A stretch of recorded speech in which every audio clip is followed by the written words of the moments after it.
A ver, con el respeto que me merece el ponente del proyecto, pero un acuerdo sobre doble tributación, primero que todo, no tiene que ver nada con la COP21 a la que usted se refiere, que es el acuerdo sobre cambio climático realizado en París.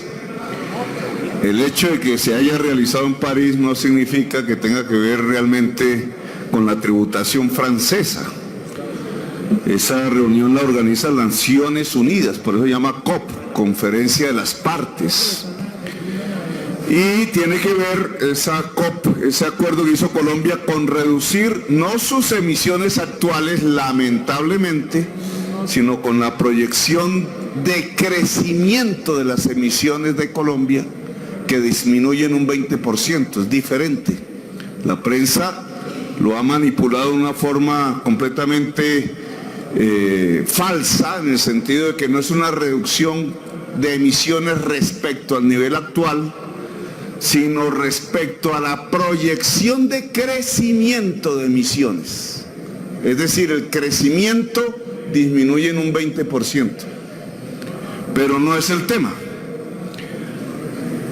En realidad yo creo, señor ponente, que tampoco este acuerdo, este convenio bilateral con la República Francesa tiene mucho que ver con los bienes que los colombianos como personas naturales puedan relativamente acumular viviendo en Francia. Esto tiene que ver más y sobre todo con las grandes empresas, que en este caso son francesas, pero usted lo verá también ahora con Italia y con otros países, que se localizan en Colombia, hacen una actividad mercantil y de allí se extraen pues unos patrimonios, unas ganancias, y hay un tipo de tributación que la nación colombiana le pone a esas empresas que, como usted sabe, de acuerdo a las últimas reformas tributarias aprobadas tanto en el Plan de Desarrollo como en el año pasado por este Congreso, vienen a la baja el impuesto de renta, el impuesto de remesas, que son las ganancias que la empresa francesa, en este caso, trasladaría a su país de origen. El impuesto de remesas ya no tiene impuesto, lo tuvo en épocas pasadas, ya no lo tiene. Y entonces hay una tributación que, por ejemplo, las remesas, que es la parte de las utilidades que se envía al país de origen, sí la tiene en la República Francesa.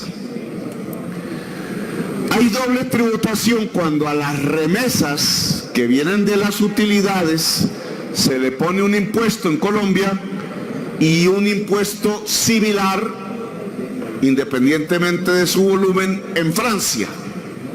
El acuerdo de doble tributación significa que no se haga eso, sino que se pone el impuesto en Colombia y entonces no lo pagan en Francia, o lo ponen en Francia y entonces no lo pagan en Colombia.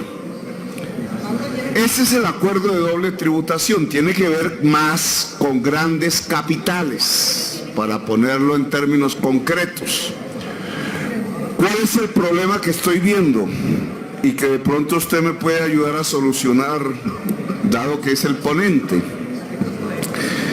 El problema que yo estoy viendo con estos acuerdos de doble tributación, independientemente con qué país se realicen, es que Colombia tiene una política desde hace varios años de bajar los impuestos a las empresas extranjeras localizadas en Colombia.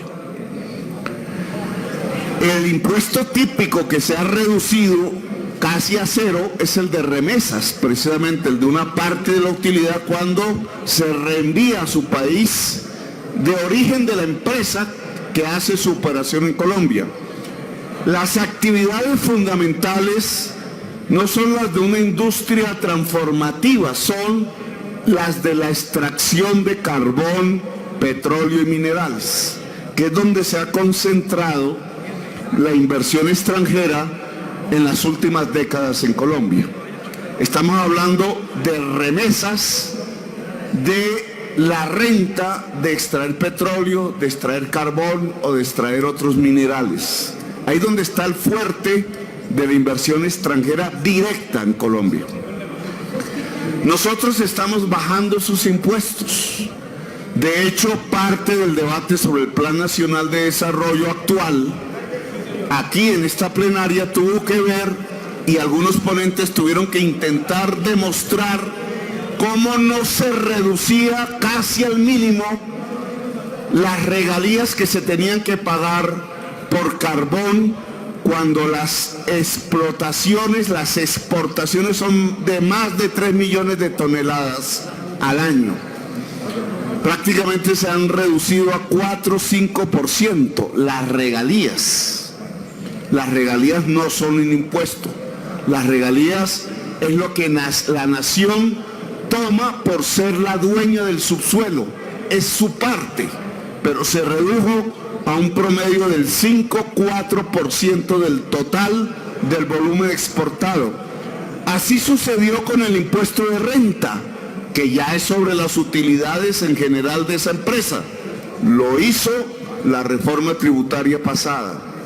Si nosotros vamos reduciendo impuestos y hay un convenio de doble tributación, impuestos similares en Italia o en Francia o en Estados Unidos a la renta, por ejemplo, a la utilidad, son superiores para la industria, en este caso la extracción de carbón o de petróleo, allá se toman el excedente que Colombia no cobró. Eso es lo que genera el convenio. No cobran lo que Colombia cobró, lo sacan, queda como una especie de descuento tributario en el lado europeo en este caso, pero si allá el impuesto es mayor, la tasa, entonces esa república toma de las remesas el porcentaje que Colombia no tomó. El problema no está en el convenio, el problema está en la política de reducción de impuestos al capital extranjero en Colombia. Cuando se trata de extracción de minerales, le estamos regalando los impuestos no a la empresa, que no los coge, la empresa termina pagándolo a otro país. Le estamos regalando impuestos colombianos a la República Francesa, a la República Italiana, a los Estados Unidos de Norteamérica, al Reino Unido, que son los países donde viene la mayor parte de la inversión extranjera en industria extractiva en Colombia. Esa es mi inquietud y la dejo como constancia, porque este es un tratado al cual pues no podemos hacerle modificaciones, pero sí glosas, sí, eso se llama en el lenguaje diplomático, son unas cláusulas que extrae el Parlamento, puede decir que esa es la idea. Termine, senador, usted muy bien lo ha dicho, no se puede modificar, pero se dejan las constancias. Se deja las salvaguardas que extrae. Me preocupa eso, que me gustaría que el ponente a profundidad le explicase al Senado qué ocurre entre la tributación francesa y la tributación colombiana en tratándose de remesas de utilidades, sobre todo. Y un segundo aspecto, señor presidente, y como información, el Tratado de Libre Comercio entre Europa, la Unión Europea y Colombia no está ratificado, porque implica la aprobación de los congresos nacionales de la Unión Europea. Y el Congreso de Bélgica, exactamente el de Bruselas, no lo ha aprobado. Y no lo ha aprobado por la cláusula de derechos humanos que se incluyó allí. Y lo dejo como información para subrayar lo siguiente. Tanto con Estados Unidos hay una cláusula de derechos humanos, ese sí, ratificado por ambos congresos, como con la Unión Europea existe, pero no ha sido ratificado por los congresos europeos en su totalidad, no está vigente. Pero ¿de qué manera los acontecimientos que estamos viviendo en Colombia, de crisis humanitaria y de violación de derechos humanos, no hace ya que se activen las cláusulas de derechos humanos, tanto del Tratado de Libre Comercio con los Estados Unidos, como con el Tratado de Libre Comercio con Europa, para suspenderlos? Dado que Colombia no cumplió, como en tantas materias, con sus compromisos internacionales de respeto a los derechos humanos. Gracias, señor presidente.